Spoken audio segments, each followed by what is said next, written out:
All right, so I want to welcome today Yong Kim, Katie Evans, Casey Pack to Happy at Work.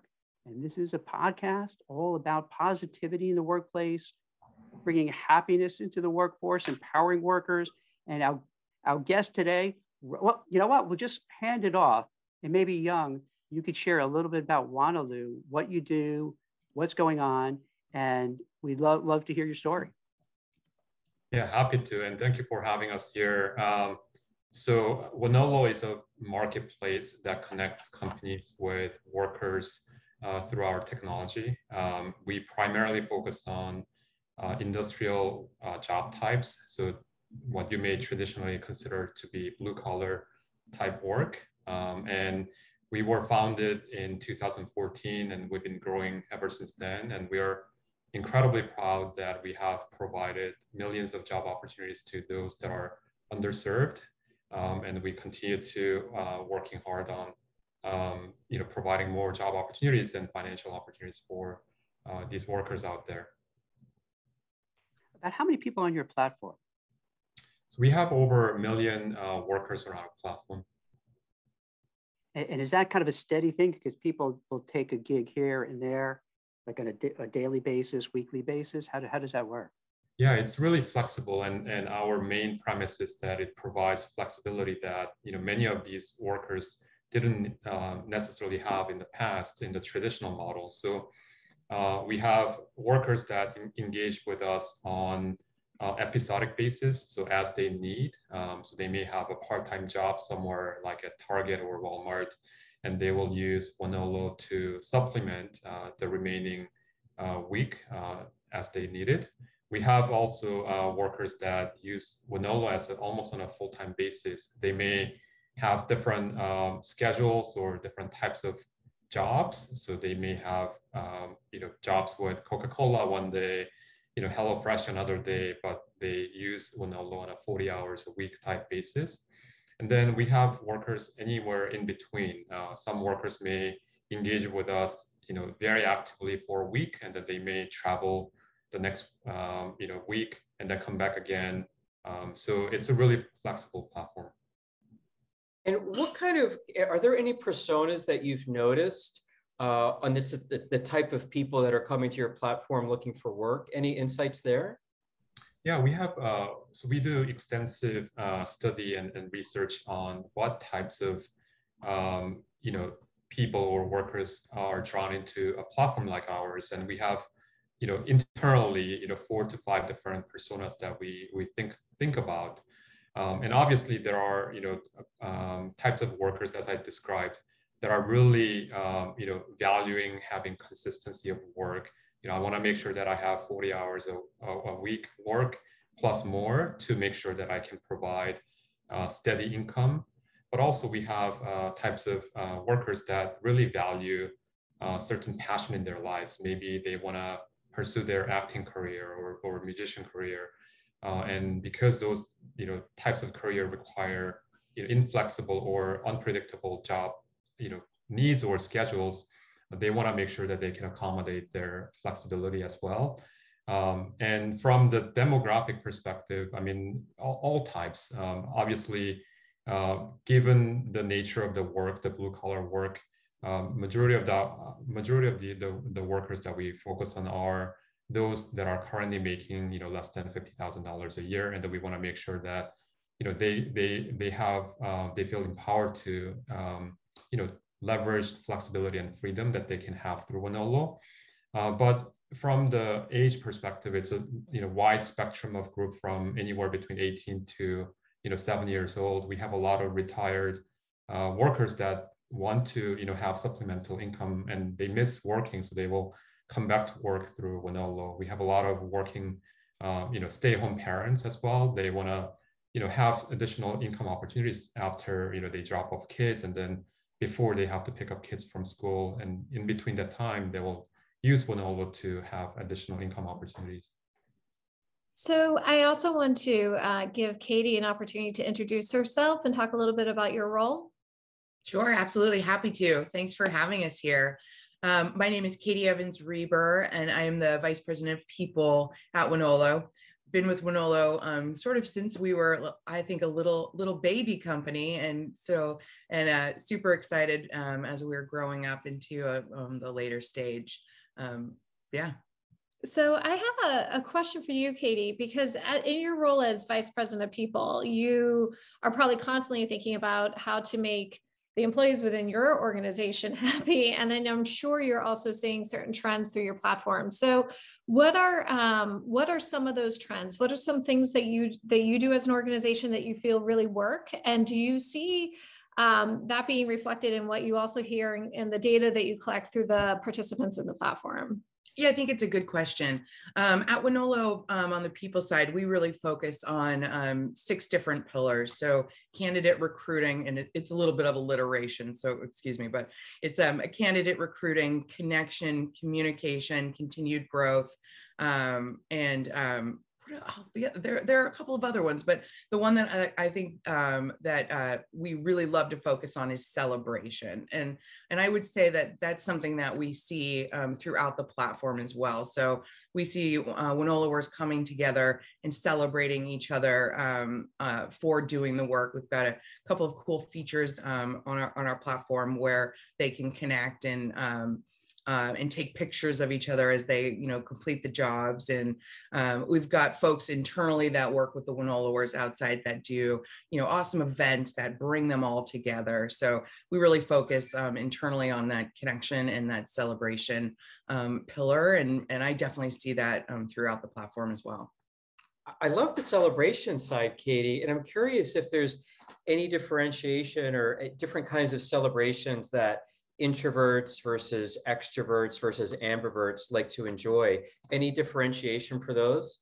Yeah, that's a great question. So I think over the course of the pandemic, if you will, as we've become like a remote company, that's something that we've really dug into and internally have identified, several different archetypes of employees and have really tried to create connection moments for each of those folks. For example, in the morning, we have what I consider to be one of the greatest things that we do for our culture. We've got a daily stand-up that we do on Monday, Tuesday, and Thursday.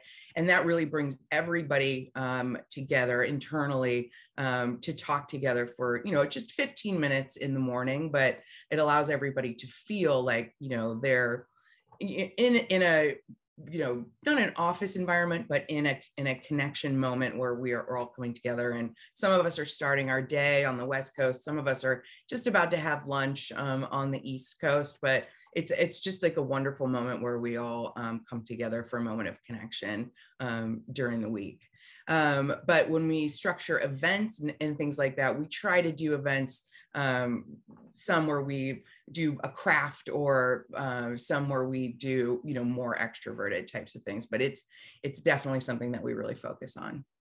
Great, thank you. If I may, can I chime in on one thing? Because there's something that Katie said that is really emphasized at Wonolo, which is the keyword connection. And if you were to spend a day at Wonolo, you will hear the word connection quite often. And related to that is the term level 5. And there's a social scientist study done around like, how do you ultimately create connection among human beings, whether you're introverted or extroverted. And the study basically lays out 5 levels of communication. Level 1 being like surface level, like hey, how are you? Good. Thank you. Like that's level 1. And then level 5 being like really being like opening up your heart and being like vulnerable and being okay with it and accepting that and taking a risk. And we push a lot on that. And I think us being conscious about encouraging each other to get to level 1 and truly connecting with each other in our day-to-day lives, like as we work on solving very difficult problems. I think that really helps connecting with each other and building a type of culture that we want, whether you're introverted or extroverted. And how do you get people to have enough psychological safety where they could engage in a level 5 conversation, like I just lost my dog and I can't sleep, and some people may not want to share that sort of vulnerability. How do you make them feel safe? Yeah, I mean, one of the things I think people approach in different ways, and everyone has different comfort level, right? Some may not, for some people it may take a while to really like open up, and opening up and being vulnerable doesn't mean that you just talk about like, sad events in your life. It could be about like something that you're really proud of, but you're kind of hesitant to talk about it. So it has many different spectrums. So the way we give our teams, we call our internal team whammies. The way we do that, it always starts from the top. And so like, for example, what I do is that I'm the first one to go about, sharing that. So, maybe there is a day when I'm not feeling motivated, but I know that I have to come across as inspirational and motivating to the rest of the team. I'll say it as is that, hey, team, like, I know that we have to hit the monthly goal, and I know I have to go out there and then fire you up, but today I'm just not feeling that way because of XYZ reasons. And when I open up and then say it, then I think the rest of the team, depending on their comfort level, like they understand that, hey, this is the tone at the company, and that this is very, very okay to express exactly how you're feeling and what you're sitting with. And then that can be observed across all leadership team members, and I think it trickles down. It's really, first of all, congratulations, because I think that's really amazing that your company offers that type of support for your employees to be able to communicate and be vulnerable and be expressive that way. And as Michael said, that's hard for some people to do. So one of the major themes that's come across in all of our conversations that we're having through the podcast is empathy. And that seems to be a real key term, although I think different leaders have different interpretations of what empathy means and how you actually build that skill set. So I'm just curious as to how do you build the skills to help people move up each level? And do you find that empathy is one of those kind of key pillars, or I don't want to call it a pillar because you already have 6 pillars, but do you find that that's like a core component of the way people can really help achieve that level 5 communication? Absolutely. My question's for either of you. I'll follow Katie. For both of you. Yes. Young, why don't you go first? No, please, Katie. Sorry. Yeah, I absolutely. I think at Wonolo, first off, we're super fortunate. I mean, we're a completely mission-driven company, and as you know, Young was talking about our mission to serve this group of like underserved workers, and so I think the folks that sign on to Wonolo come loaded with empathy, and so we're fortunate in that way. But I definitely see other companies that need to build it actually as a skill set. I think for us, we do a lot around normalizing. So we normalize not only the flexibility for the workers on our platform, but also internally as well. So you take flexibility plus like the ability to be level 5 and the encouragement to be level 5, and you get empathy. That's essentially what it is. It's empathy for the situation that perhaps is happening at home, for maybe the reason work is not getting done on the timeline, or maybe just somebody's having an off day. And so I think at Wonolo, we're really just fortunate to have a group of really compassionate, empathetic folks focused on this mission, which I think like really helps. We do a lot around leadership development, obviously, and empathy is a topic that is always sort of like talked about in that context, along with the other skills of like influence and, maintaining connection and coaching and feedback and those types of components. Katie, I love all this. And I'm curious if all the things that these goodies that you're giving to members of Wonolo, if you've considered or are already doing it for the people who are looking for jobs on the platform, because a lot of them have challenges with getting a GED or getting, an affordable education, childcare, housing. I mean, the list goes on. I'm curious if there's any other things that you're doing to support them that may make them more loyal to the platform. Yeah, we have a wonderful program called Wonolo U and a companion program called Wonolo U that is really geared at increasing life and essentially broad work skills across the folks that work on our platform. So anything from, what are some of the types of classes on Wonolo U, Young? Yeah, I mean, it's both skill-based and then, more intangible things that we talked about. So skill-based would be anything from, how do you continue moving up in the ladder in your career? So gaining additional skill sets, like for example, forklift types of skills. Intangible part would be, how to properly interview or how to come across as professional at workplaces. Because if you engage with these workers, no one has, for people like us, we had many years of training and resume refinement and interview skills that we have gained, that we have been exposed to a lot of that. But a lot of the blue collar workers, they never had those opportunities. So they just don't know that it's not okay to use certain words at workplaces, or it's not okay to show up in, I don't know, flip-flops, all these things that they just were not instructed that way. So we try to educate them on those intangible part as well. That's interesting. So you sometimes, and this is why I'm so glad to speak with you folks, because oftentimes we'll talk about white collar knowledge workers, desk workers, and unfortunately, sometimes, as you call it, underserved people, they just they don't get enough recognition. In terms of going back to empathy a little bit, I have just a couple of things I wanted to ask you is, with Omicron spreading, a lot of these people, I imagine, are in person, right? Warehouses, fulfillment centers, restaurants. How is life for them? Are they scared? Are they worried? Or what are they going through?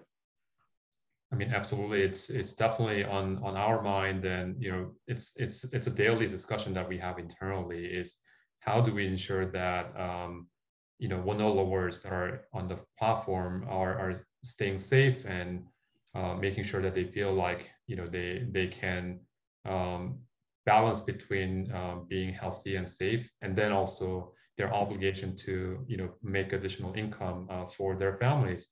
And it is something that we are actively working through and making sure that can be balanced. But what you said is it's a real issue. A lot of them are lacking resources for childcare. They just don't have the means, or a lot of times they have to rely on public school systems, but some of the public school systems are not allowing.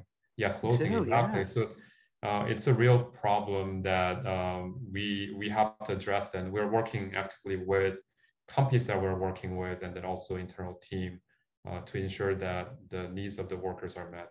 So do you see, Young, on your platform as a microcosm, because you keep reading about the quits rate, I think it's 4 million people quit last month.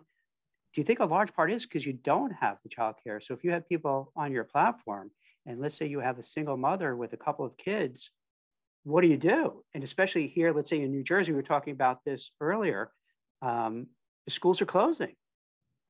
So do you find that like a big issue? So if somehow the government was able to put in some sort of help with childcare, that could really boost employment and help out? It absolutely can, and it's a real issue, right? So the childbearing or staying home parents, mothers and fathers, childcare is a real issue. That becomes a real barrier for them to return to work. So one of the ways that we're trying to solve that problem is by providing even more flexible jobs, so that they don't have to worry about, I cannot commit to 5 days a week every single day because I don't know what my childcare situation is going to be. And we offer them that, hey, don't worry about that. If you can figure out the childcare today, then we can provide job opportunities for you. So don't stress about that. So giving them that flexibility alleviates some of those tensions. But yes, if there is a way that the government or there are programs that can help with the childcare for especially those types of parents, it can solve a lot of the return to work type problems. So Young, some of the customers that you have, let's say like the Amazons and the HelloFreshes, obviously they're going to get the pinch first when they don't have enough workers because of a childcare issue. Are you hearing them trying to find any solutions to that? Because they're the first ones hit. You hearing anything? Yeah, I do hear about how they're trying to provide more on-the-job childcare resources, and I don't know how far they are with that, but at the same time, if you were to it's almost like a virtual cycle. Even if you were to provide a lot of childcare facilities, like the on-site places, childcare workers are also hard to find. Yeah. So what we are seeing is like it's impacting both ways, and yeah, it's not a simple problem. One of the questions or trends that we have been seeing, and I actually heard this anecdotally from a friend of mine who is a nurse at a local hospital, and she actually went in and quit last week because temporary nurses and travel nurses were coming in making double what she was making. And her perspective was there's no reward for loyalty to stay. So she actually quit, and then they hired her back with double the salary, rather than trying to work it out. What kinds of trends are you seeing with temporary workers and people migrating to your platform, perhaps because staying with an organization and showing a level of loyalty is not paying for them, and if they were to move and look for temporary work, it actually pays a much higher rate? Are you seeing anything like along those lines, Yong? We definitely hear similar, stories. Not all, but yes, there are certain areas that we're hearing that. And I think, and Katie, please chime in. And I think we're seeing that even,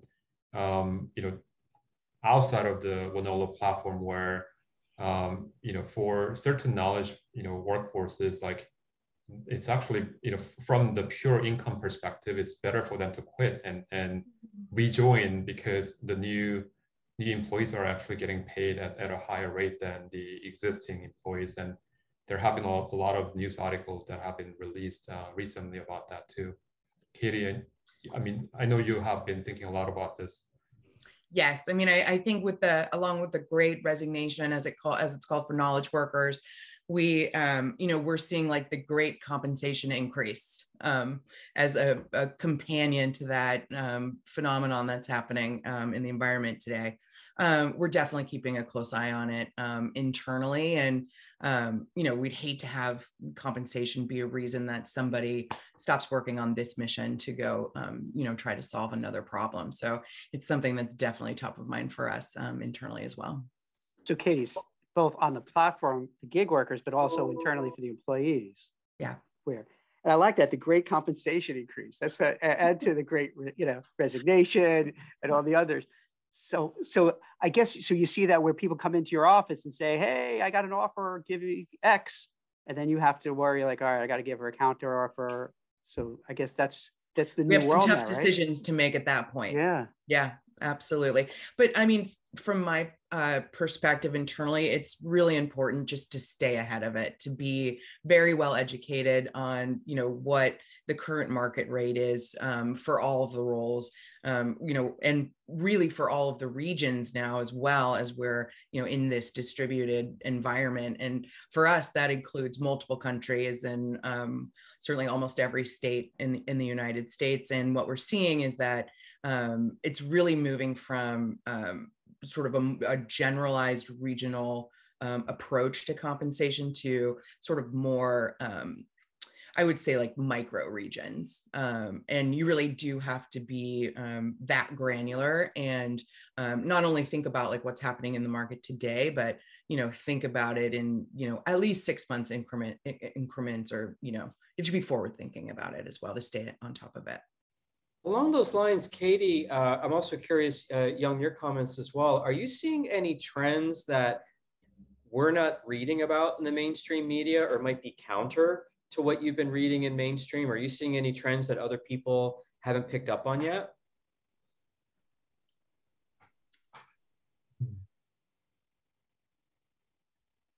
I would say, I would say that really the great resignation to me, at least from a knowledge worker perspective, I think it's misnamed. It's the great compensation increase. It's the great reshuffle. I think we did see like a period of time in 2020 when a substantial part of the workforce, predominantly millennials, exited the workforce to become things like travel bloggers and homesteaders and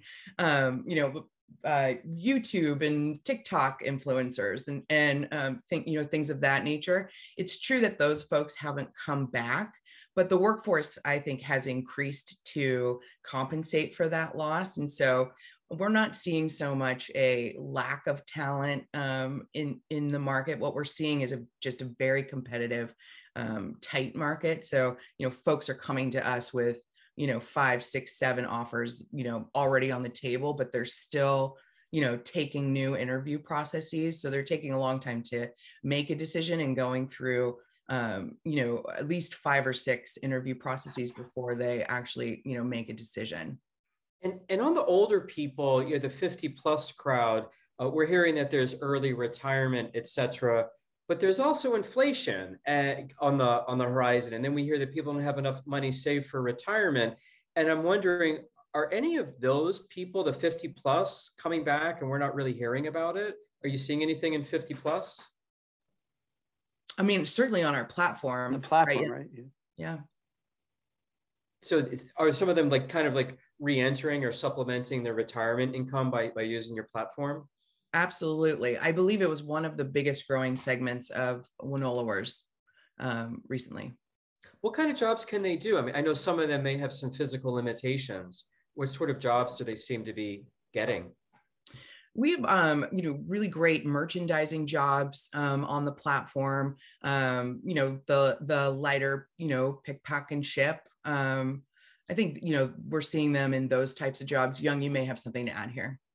Yes, I mean, a lot of the jobs that do not necessarily require a lot of physical exertion. So, in addition to the jobs that Katie mentioned, there's a lot of logistics related, driving, delivering. So things that can be done quite easily and flexibly. Those are the types of jobs that we see them engaging. And one of my questions, because you describe the platform as for industrial job types, and what we're seeing obviously is the technology that's used in industry, whether it's AI or other types of robotics and other types of technology, requires different types of education, reskilling. We're seeing vocational schools actually doing more in this area. Are you connected to those vocational schools? Or are you connected to entities that are doing this type of education or reskilling of the workforce to get them ready for these disruptive technologies? I shouldn't call them disruptive, they're already here, but to kind of get that future workforce ready for what the world's going to look like, say in 5 years with autonomous vehicles and robotics and all this technology? Yeah, so at the moment, not as extensively as you described, but it's definitely on the roadmap. So we have a team that's focused on what our partnership strategy is going to be like with the companies that are really helping, workers up leveling their skill sets in those areas. So that's an area that we're very excited about. Are there, just as a follow-up, are there particular technologies that you're seeing more, prevalent in the industrial jobs, whether it's artificial intelligence or some other type of technology that if you were to recommend a certain type of scaling, you're seeing this as a trending skill that's going to be needed? Yeah, even in the industrial sector, what's driving a lot of those innovations are really underlying softwares. So the most demanding types of skills are around software development that can be then applied to industrial innovations. So I'll say that it's still learning kind of the software languages and then programming and coding. That's probably an area that we will see if we can get a lot of adoption from the workers that are on our platform. And I know we're coming near the end of our time together, and this is just sort of a random question. I had a few of my undergrad students that did summer jobs at Amazon, and they all got fired. They all got fired by text. they never knew their managers. They didn't get any support like, hey, you're not doing well. Let's, work this out. It was just sort of like, you didn't hit your numbers and you're gone. And they just thought it was sort of a cruel place. And I'm wondering, do you ever get feedback from your Wonoloers that they could look just to sort of share what's it like to work at some of these gigs that they've gotten, so that you can kind of get a sense that this is a great place and, this is, I don't know. Do you ever look into that where they can give some cross feedback? Absolutely. So on our app, we have a very much like real-time feedback loop. So every time a Wonoloer does a job, they can share feedback on that day's work. And so we have an instant feedback on, well, at this job, this location, this manager was, gracious or not so professional, which then we can take and then share with the customer. So, if you think about the feedback loop that companies usually provide or receive, it's, usual like performance, review cycles are maybe once a year, and most like twice a year. But in our case, it's on a daily basis. So our customers actually really appreciate that, because oftentimes they don't know exactly what's going on in the frontline operations. And it gives them the real-time view on, like, are workers being treated fairly? Are they being appreciated? Are they getting the proper instructions? All this feedback is like shared through our platform. Thank you. Hey, just one last question before we head out. You have your Katie, Young, you have your fingers on the pulse of what's happening. For 2022, do you think it's going to still be this hot job market, this great resignation, I'm going to steal this from you, Katie, but I'll attribute it to you, the great compensation increase? Do you think that's going to keep going for the foreseeable future? From my perspective, from a talent acquisition perspective, yes, we've baked into the same sort of trends into our modeling for our headcount planning this year, and we expect it to go through 2022. That's why. And when you said you had people come in with so many offers, is it the tech folks, or is it just across the board? It's everybody. It's across the board. Wow. Yeah, across the board. Yeah, absolutely. That's amazing.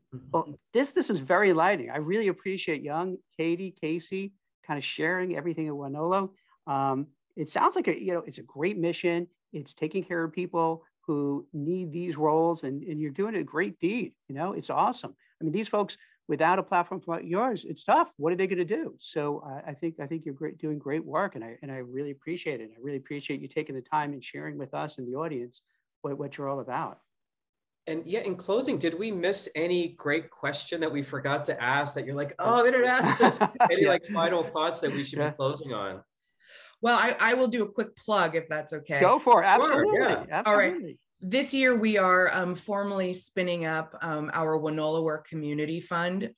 It will be available for the public to donate into at some point, and we use these funds to help folks that work on our platform who are in need. So, for example, who are just hit by the recent tornadoes that came through. And to date, we've done a number of wonderful things for individual Wonoloers. So keep an eye out for that, and for your chance to also help.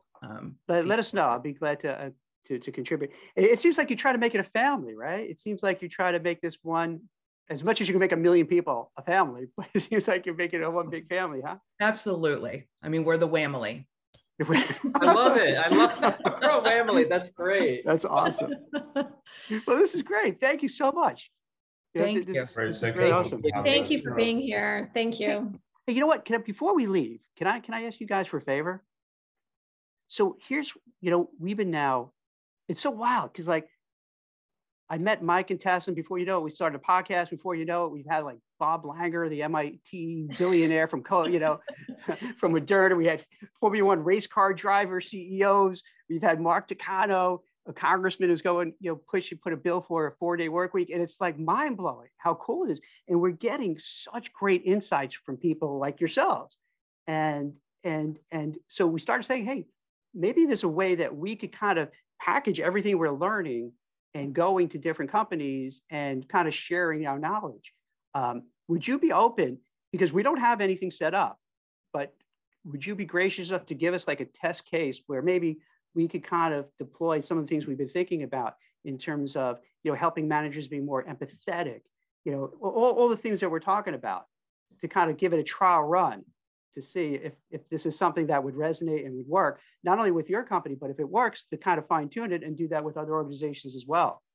Absolutely. Okay. We love it. Thanks. Bring it on. Monthly lunch and learn session, and then perhaps we can invite you to our monthly lunch and learn session, and then perhaps you can test it out there. That'd be great. That could be fun. I guess in the interim, if you think about what would your top 3 things on the wish list want to be that we could think about, maybe come in with some research or, tap into all the other interviews that we've done so we come prepared. But I guess think of 3 things in the wish list and we'll come with a little stocking. Yeah. Great. We love presents. Yeah. Excellent. Oh, and last final question. Where'd the name come from? Wonolo, where'd it come from?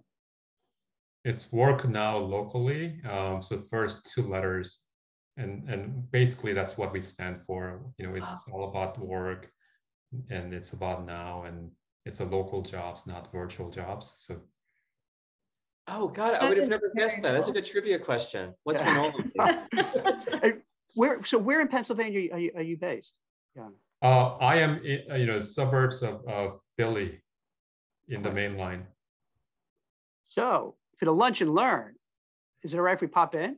Because my daughter goes to. It's a virtual lunch and learn. Oh, just virtual. Okay. We're 100% virtual. My daughter goes to school there, so it will give you an excuse to drop in and just check on her and see what's going on. You just want I'm not being nosy. Yeah, Emma, I'm not being nosy. I have a business meeting, so okay. Excellent. Well, thank you very much. And we didn't talk about it, but you have great story too, man. It's hard to. Do you sometimes feel how crazy it is? You come here, like I remember when we talked last. You said you spoke broken English. You couldn't even get a job doing anything, sweeping floors. And now look at you. Does that like? Do you kind of say, "Wow, this is amazing. This is like, how did this happen?" Yeah, I mean, to be honest with you, once again, I'm practicing my level 5. What I'm battling is. I have been dealing with like glass half empty type thing where it's never like good enough for me. I feel like I have a chip on my shoulder. I have to always like constantly proving things out. And I recently realized that it's driving everyone crazy, especially my wife. She's like, look what you have done, and you're still not feeling like you haven't done enough. So I'm working on fully accepting it and appreciating what I have done and being grateful. So yes, like I think it's amazing. I can see that my daughters are very proud. My parents are proud. So I'm gonna own it. Yeah, but I think there's a little bit more room that I can. Okay, so what's next? What's the next? So because having a chip on your shoulder, I think is a good motivation. I think that's a really great motivational too. To be like pissed off and be just like have that fire going to go to that next level. So where do you see Wonolo going? Yeah, I really want Wonolo to be a generational company where if we were to be successful, the 50% of the populations that are making less than $50,000, they'll really, if we were to ask any one of them and say, hey, what is one company that really cares for you and that thinks about you, like they will all say Wonolo. Like I want to get there so that this population is really like visible and seen and heard in our society. And I think that's something that I would love to get to, but we're still in the early innings, and we're very optimistic, and we're working hard towards that. Young, I've had your, I guess, syndrome, if you want to call it that, the glass half empty. And what I found helpful, we had a guest just last week, and she really liked a book called Conscious Leadership. And you can just Google it and look at images. I read that. Yes. Okay. There might be Very some helpful familiar. things there. The other that I found really helpful was just writing a gratitude journal every day, even if it's for 30 seconds, just to kind of step back and be like, wow, I have enough. Like it's enough. And usually it's just that pause I found helpful, and maybe that would help you as well. Absolutely. Yeah. Thank you for sharing that. I'll definitely follow through. Last year I did that, and then I kind of stopped. The book is like literally in front of me right now, and now I have to make sure I do it consistently. Well, speaking of books, any other books you recommend? Because we're finding out actually a lot of the leaders we speak to have some pretty decent book recommendations. Anything else on your case? So Katie knows. Got a list. Oh yeah, list. He can send you over his list. Yeah. Very cool. I read a lot of books, and I still have I read like 3 books at once, and I just rotate through them. So yeah, right now the book that I'm reading is I'm just looking at my the stacks that's in front of me. There's a book called Design to Grow. It's about how to implement design thinking to entire organization, how to make everyone believe that they're the designers, even those that are in sales or engineering. I have a book called Temp. It's a historical book about temp workers. And then I have a book that's called Risk. It's all about how to define and think about risks. So yeah, I'm happy to share the list. Oh, we'd love that. I read all the time. I'm like you. I have like 5, and I rotate them like TV shows. Well, excellent. Okay, well, thank you so much. And on the show. Yeah, thank you so much. This is really great. And yeah, I'm glad that you invite us to that lunch, or however you kind of lunch and learn. We're all going to pack our own bologna sandwiches and eat together on Zoom. Excellent. Well, thank you very much. Thank you, everyone. Take care. Thank you, Katie. Thank you, everybody. Bye.